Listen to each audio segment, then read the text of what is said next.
नमस्ते, स्वागत है। कैसे हैं आप लोग? आज है आपका 28th ऑफ अगस्त, सैटरडे है। आई होप आपका वीकेंड अच्छा जा रहा है। तो आज जो है न्यूज़ कुछ न्यूज़ जो है वो बहुत इंपॉर्टेंट है, जिसको हम बातचीत करेंगे and will try to understand. जैसे न्यूज़ का जैसे मैंने बताया था ना कि एक न्यूज़ से दूसरा न्यूज़ बनता है एंड अगर आप ये वीडियो देखते हैं, अगर आप इस चैनल को फॉलो करते हैं, डेफिनिटली टेलीग्राम ग्रुप जॉइन कीजिए, वहाँ पे क्वेश्चन आंसर पूछ सकते हैं आप।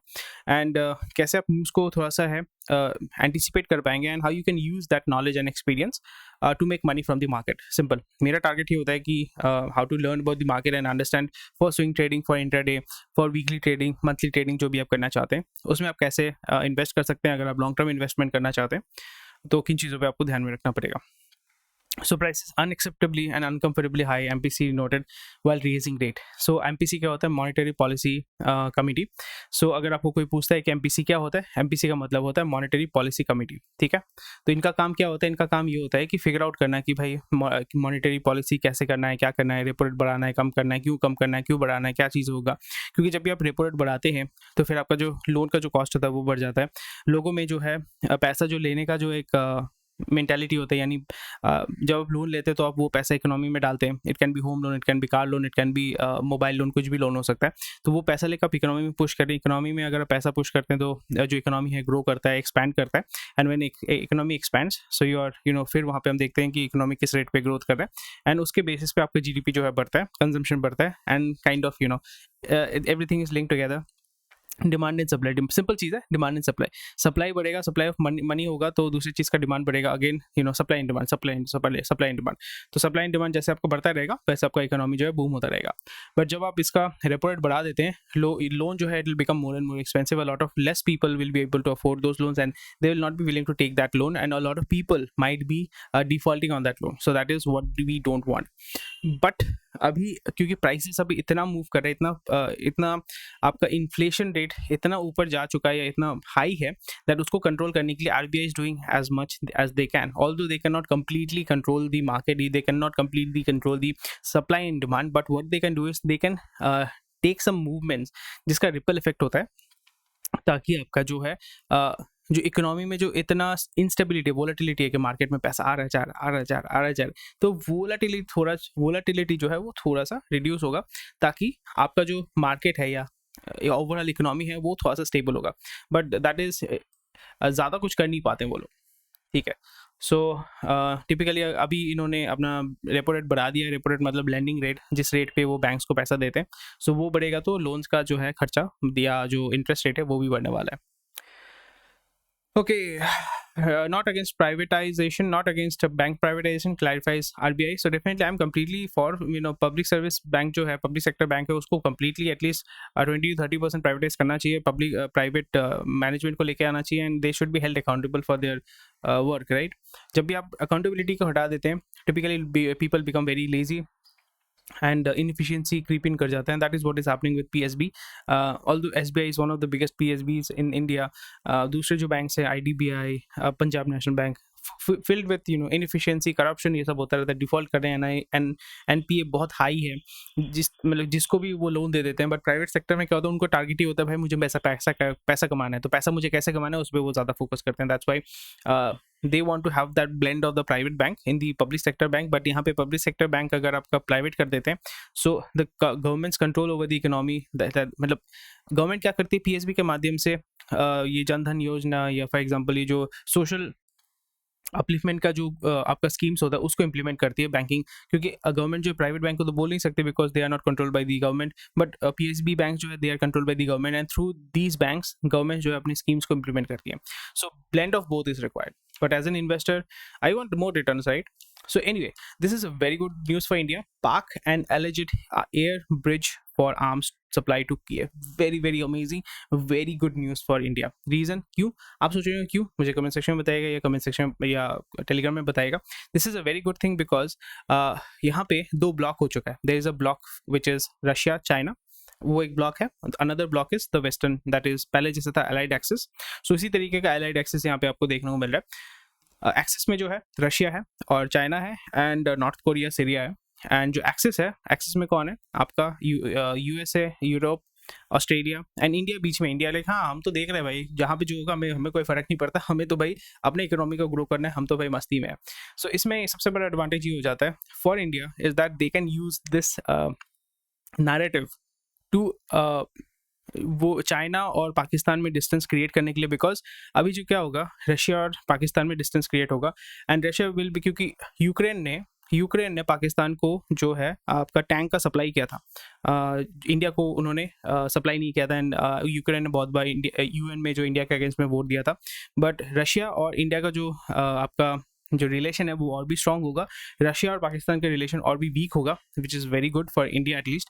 And also Russia will indirectly push China to become more soft, more kind of aggressive towards Pakistan to give India that space. कि भाई Pakistan is becoming is helping our enemies. So why China is helping them? So this is how geopolitics works. Very amazing. देखने में बहुत मजा आता है, but it is very important that you be aware of the geopolitics so you can make money out of it. मेरा target यहाँ पे इस चैनल के माध्यम से ये है that how can I spot the opportunity, how can I understand what is going on, and how I can make money from it, right? अच्छा हो बुरा हो, वहाँ से मुझे पैसा कमाना है। मैं पर्सनली मैं बता रहा हूँ, कोविड में I made a lot of I made lot of, नहीं बोलूँगा, but I started a business, I made that business grow during Covid, during peak Covid, right? लोग कोविड में धंधा बंद कर रहे थे, मैं धंधा शुरू कर रहा था।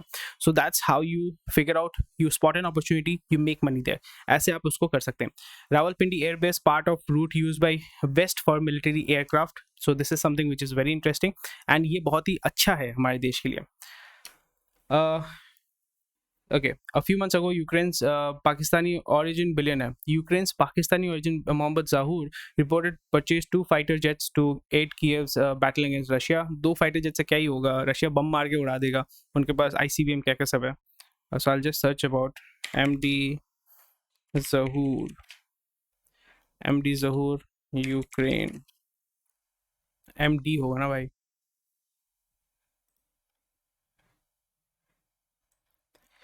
So this is Mohammad Zahur. He was born in, he's actually British, but he's based in what do we call, 4 बच्चे इनके, okay,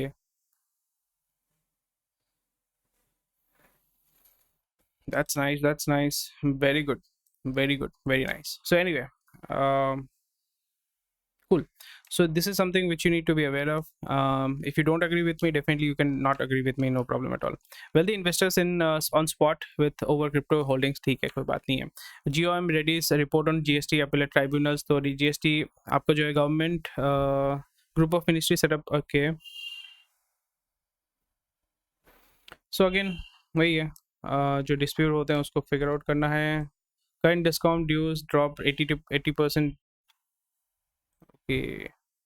सो कल जो न्यूज़ आया था कि सेंट्रल गवर्नमेंट ने बहुत सारे जो स्टेट्स हैं उनको बैन कर दिया कि भाई आप एनर्जी एक्सचेंज में आके एनर्जी परचेज नहीं कर पाओगे। तो अभी क्या हो गया कि भाई वो काम में आया है, वो रंग लाया है।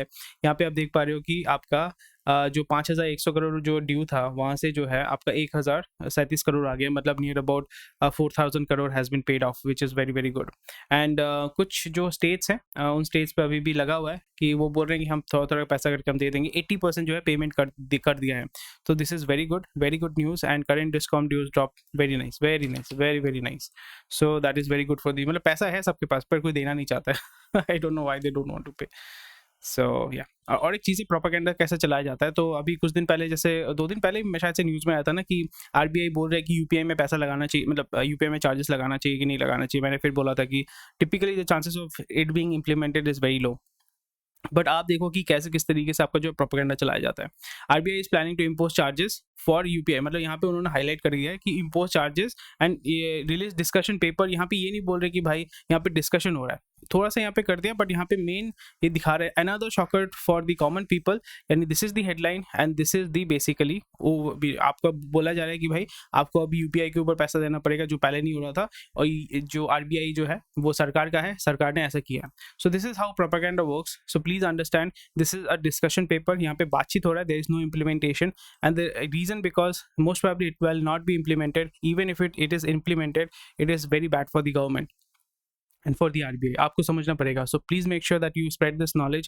I'm not being a propagandist or anything. I'm just clarifying the thing ताकि आपको समझ में आएगा और आप लोगों को जागरूकता फैला सकते हैं, क्योंकि जागरूकता से ही आप अंधेरे को या जो प्रोपेगेंडा है उसको रिमूव कर सकते हैं सोसाइटी से। and CBI being used to derail education revolution by AAP, and Maharashtra set to give nod for CBI Pro. So यहाँ पे सिंपल चीज़ है, यहाँ पे पॉलिटिक्स में प्रॉब्लम ये हो जाता है कि eventually you have to become a politician. अब कुछ भी करो, eventually you have to become a politician, and politics is all about narratives, and also आपका परसेप्शन पॉलिटिक्स, हम परसेप्शन पॉलिटिक्स जिसको हम बोलते हैं कि politics is all about perception, and branding is all about perception, marketing is all about perception, even stock market is all about perception. Intrinsic value कोई नहीं देखता है, सब देखते हैं कि इसलिए लोग सब खरीद रहे हैं, मैं भी खरीदूंगा. सो महाराष्ट्र ने क्या किया था, सीबीआई प्रोब को जो है रोक दिया था. तो कैसे रोका था कि वहाँ पे अगर आपको रेड मारना है या कोई भी कुछ करना है, केसेस टेकअप करना है, so you have to take permission of the state. So which is obviously state बोलेगा कि नहीं यहाँ पे अभी करने की जरूरत नहीं है, तो वो केस जो है वो नहीं होता है. That is a very negative thing between the relation between state and the center. Reason because आप एक central agency जो investigation agency है उसको आप रोक रहे हो, तो फिर आप indirectly आप investigation को रोक रहे हो, which is not good. CBI ने जो है दिल्ली में लिकर के वहाँ पे मतलब लिकर घोटाले को लेके या जो लिकर लाइसेंस है उसको लेके एक्साइज जो इसको बोलते हैं वहाँ पे बोलने की घपला हुआ है. ओके ओके, तो यहाँ पे जो है deputy chief minister of Delhi उनके ऊपर उनके घर पे रेड हुआ है, सीबीआई का रेड हुआ है. तो अभी यहाँ पे बोल रहे हैं कि अगेन यहाँ पे नैरेटिव का है, CBI being used to derail Delhi's education policy. So मुझे ये समझ में नहीं आता है कि सीबीआई अगर इन्वेस्टिगेशन कर रहा है and you have nothing to hide, so why bother. Like ठीक है, आप यहाँ पे सिंपल बोलो कि करो इन्वेस्टिगेशन, क्या प्रॉब्लम है, कुछ अगर मिलेगा हमें भी बताना, बट अगर नहीं मिलता है that means the government is using it for suppressing. ऐसे आप पॉलिटिक्स करो ना, इससे बहुत अच्छा होता है actually. This is very good for a society कि ढूंढो, कोई इशू नहीं है, मैंने अगर कुछ गलत नहीं है तो नहीं किया तो मुझे क्या टेंशन है, आप ढूंढो. अगर कुछ नहीं मिला तो फिर हम आपको काउंटर रिसीव करेंगे, हम आपको वो नैरेटिव हम चलाएंगे ताकि हमें ज़्यादा वोट मिले. वो मेरे को लगता है बहुत बेटर होगा. और अगर आपको लगता है कि मैं बहुत ज़्यादा इंग्लिश में बोल रहा हूँ, मुझे डेफिनेटली बताइएगा, बिकॉज बोलते बोलते मैं बहुत इंग्लिश में बोलना शुरू कर देता हूँ, जो मैं नहीं चाहता हूँ. ठीक है. Again Rajiv Gandhi centre of advance technology कौन सा प्रदेश है, राजस्थान. क्यों है आपको समझ में आ गया होगा. बहुत अच्छा न्यूज़ है. अमेठी से AK-203 राइफल जो है बनने वाला है, बहुत अच्छी बात है. और ये प्राइमरली इंडियन फोर्सेस को दिया जाएगा और उसी के साथ साथ यहाँ पे इसको एक्सपोर्ट भी किया जाएगा. और 70,000 राइफल ऑलरेडी बन चुके हैं यहाँ पे. बहुत अच्छी बात है, क्योंकि मैंने बार बार मैं इसमें बहुत ज़्यादा स्ट्रेस करता हूँ कि आपको मैं वायलेंस को एडवोकेट नहीं करता हूँ या मैं किसी वॉर को एडवोकेट नहीं करता हूँ, बट डिफेंस सेगमेंट में क्या होता है कि सबसे ज़्यादा आप रेवेन्यू कमा सकते हैं, सबसे ज़्यादा आप पैसा कमा सकते हैं. तो यहाँ पे इंडिया में जब आप इसको मैन्युफैक्चर करते हैं, इंडिया में जो आम AK-47 जो बनता है या AK-56 जो बनता है, उसको हम इंसास जो BSF के पास है, जो पैरामिलिट्री फोर्सेस के पास है, उसको हम कहते हैं इंसास. वो प्राइमरली आपका AK-47 ही है. Okay, so that is a very good thing. AK-203 अगर हम देखें, AK-203 क्या है, AK-203 is gas operated Kalashnikov concern in Russia. Mikhail Kalashnikov कौन है, क्या है. अगर आप डिफेंस सेक्टर के फीडबैक मतलब अगर ओवरव्यू चाहते हैं मुझे बताइएगा. बट अमेठी में कुछ सालों पहले ही बना था, एंड वहाँ से अभी इनका जो है ईयर एंड तक अगर प्रोडक्शन शुरू हो जाए तो बहुत अच्छी बात है. I am really really happy. And again जैसे मैंने बोला था कि बैंक अगर रेपो रेट बढ़ाएगा, आरबीआई अगर रेपो रेट बढ़ाएगा, तो बैंक का जो है वो तो पैसा उठाना पड़ेगा ना, उसको तो लोन देना है, पैसा चाहिए. तो अभी वो क्या करेंगे, आरबीआई से डायरेक्टली अगर लोन लेते हैं तो वो रेपो रेट की वजह से उसका जो लोन का रेट है वो उनको बढ़ाना पड़ेगा, और उनका NII जो है नेट इंटरेस्ट इनकम वो कम हो जाएगा. बट वो तो नहीं चाहते हैं कि ऐसा हो ताकि लोन हमें कम देना पड़े. वो चाहते हैं कि हम जितना ज़्यादा लोन सेल करेंगे उतना हमें फ़ायदा है.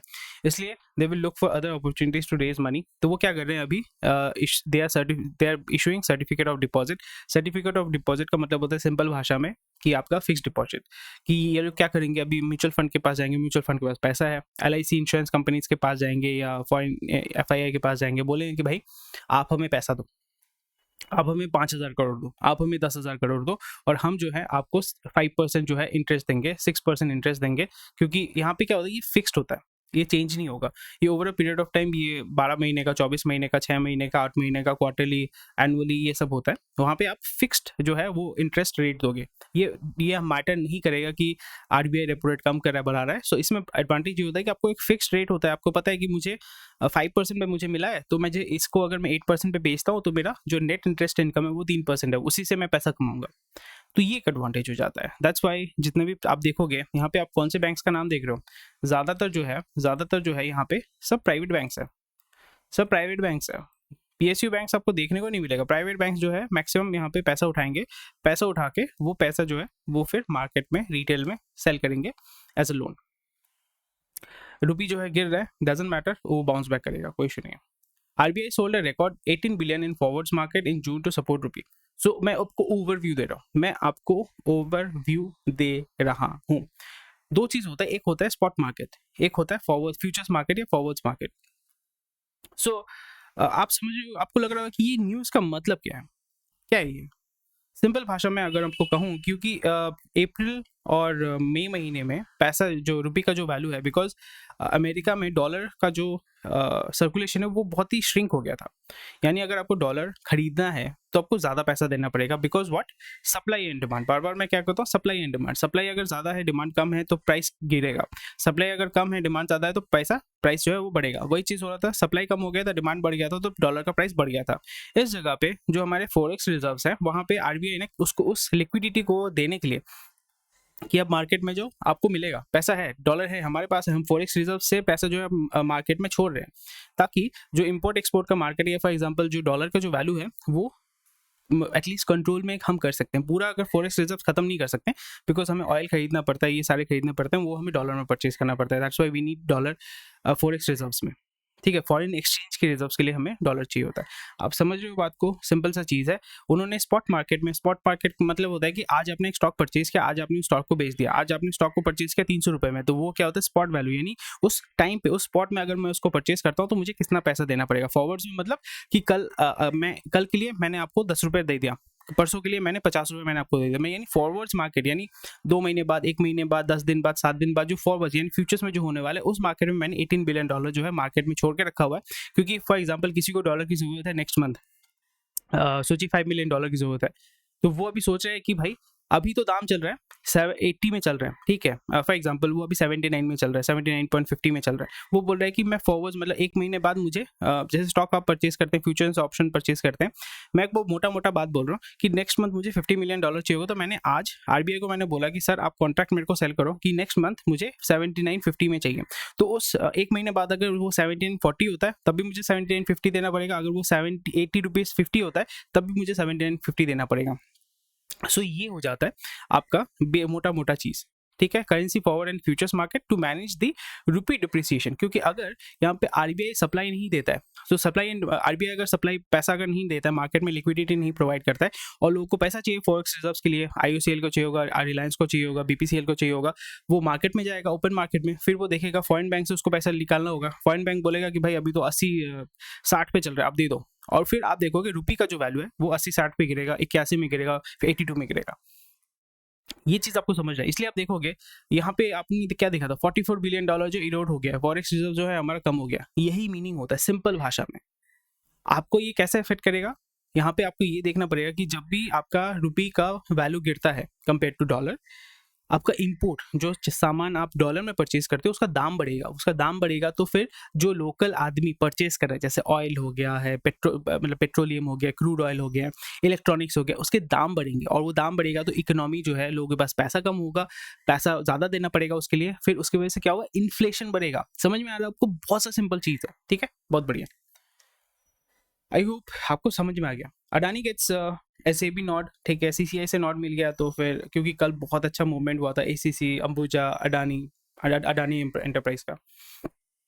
India better placed investment right, inflation should, ये मतलब ठीक है, इंडियन कंपनीज जो है they are intrinsically very strong, Indian economies intrinsically very strong, तो कोई इशू नहीं है। प्राइमरली जो आपका प्रॉब्लम होता है that is oil, so we need our energy dependence.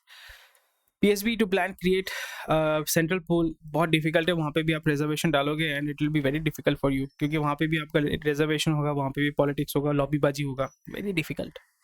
Mobile handset assembly imports attract 15% duty, और इसको भी अभी जो है एज अ प्रोपेगेंडा यूज़ किया जाएगा, बट क्लियरली मैं आपको बोल रहा हूँ यहाँ पे ये one of the reason to do it is PLI scheme के माध्यम से आप इंडिया में इन्वेस्ट करो, इंडिया में प्रोडक्शन करो, इंडिया से एक्सपोर्ट करो, सो बाहर से हमारे देश में पैसा आएगा और गवर्नमेंट के पास जो है टैक्स आएगा, बाहर से पैसा आएगा। एंड ये अभी रीजन दिखा रहे हैं कि चाइनीज कंपनी ओप्पो वीवो है जो ड्यूटी इवेजन कर रहा है, so which is a good thing. So मोटा मोटा बात मैं आपको समझाता हूँ।